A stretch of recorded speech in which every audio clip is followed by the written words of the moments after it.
ആശാ ശരത് എന്ന നടിയെ മലയാളികൾക്ക് പരിചയപ്പെടുത്തേണ്ട കാര്യമില്ല. നടിയായും ഡാൻസറായുമൊക്കെ മലയാളികൾക്ക് പ്രിയങ്കരിയാണ് ആശാ ശരത്. മലയാള സിനിമയിൽ ഒരു സന്തൂർ മമ്മി ഉണ്ടെങ്കിൽ സംശയം വേണ്ട, അത് ആശാ ശരത് തന്നെ. രണ്ട് മുതിർന്ന പെൺമക്കളുള്ള ആശ എന്നാലും ലുക്കിന്റെയും എനർജിയുടെയും കാര്യത്തിൽ ആശയെപ്പോലെ അവർ മാത്രം. അടുത്തിടെയാണ് ആശാ ശരത്തിന്റെ മൂത്ത മകൾ ഉത്തര ശരത്തിന്റെ വിവാഹം കഴിഞ്ഞത്. വിവാഹത്തിന് മുൻപും വിവാഹത്തിന് ശേഷവും നൃത്തത്തിൽ അമ്മയ്ക്കൊപ്പം സജീവമായിരുന്നു ഉത്തര. ഇപ്പോൾ ചേച്ചിയുടെ വഴി അനീതിയും തിരിഞ്ഞിരിക്കുകയാണ്.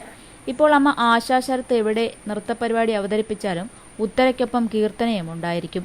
ലക്ഷങ്ങൾ കൊടുത്തു പഠിച്ചതിനു ശേഷമാണ് കീർത്തന അമ്മയ്ക്കൊപ്പം ഡാൻസിലേക്ക് കടന്നിരിക്കുന്നത്. UK-യിലെ വാർവിക് യൂണിവേഴ്സിറ്റിയിൽ നിന്നും ബിസിനസ് അനലിറ്റിക്സിൽ ബിരുദവും കാനഡയിലെ വെസ്റ്റേൺ സർവകലാശാലയിൽ നിന്നും സിന്തറ്റിക് ബയോളജിയിൽ ബിരുദാനന്തര ബിരുദവും കീർത്തന നേടിയിട്ടുണ്ട്. പഠനം കഴിഞ്ഞതിന്റെയും യൂണിവേഴ്സിറ്റി ഗ്രാജുവേഷൻ നടത്തിയതിന്റെ ഒക്കെ വിശേഷം കീർത്തനയും ആശയും തന്റെ ഇൻസ്റ്റയിലൂടെ പങ്കുവച്ചിരുന്നു.